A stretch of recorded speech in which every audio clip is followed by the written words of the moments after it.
नमस्कार, मी रुशाली यादव सारंग। आजची चांगली गोष्ट आहे, आपल्या पुण्यातल्या विद्यार्थ्यांनी तयार केलेल्या भारतातल्या सर्वात मोठ्या रिमोट कंट्रोल एअरक्राफ्टच्या यशस्वी निर्मितीची।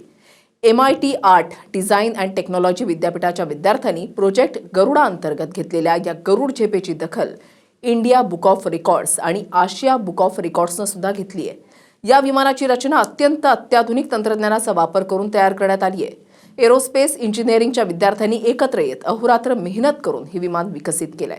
हे विमान आकारानं देशातील आतापर्यंतचं सर्वात मोठं RC विमान ठरलंय आणि त्याचं अचूक नियंत्रण आणि हवेतील अप्रतिम संतुलन थक्क करणार आहे।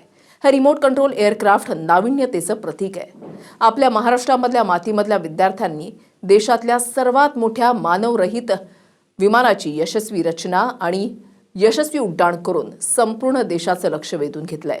हे एअरक्राफ्ट म्हणजे एरोस्पेस आणि तंत्रज्ञान क्षेत्रामधला एक ऐतिहासिक मैलाचा दगड आहे। त्यामुळे जागतिक स्तरावर महाराष्ट्राचं नाव उज्ज्वल झालंच आहे, पण यासोबतच मराठी तरुणांमध्ये विज्ञान आणि तंत्रज्ञानाची असलेली क्षमताही पुन्हा सिद्ध झाली आहे। तुम्हाला आजची चांगली गोष्ट कशी वाटली कमेंट आणि रिप्लायमध्ये नक्की सांगा। नेहमी एक प्रयत्न असतो की सभोवताली चांगलेही घडतंय, चांगलेही जे आहे ते तुमच्यासमोर मांडण्याचा। तुमची चांगली साथ अशीच सोबत असू द्या।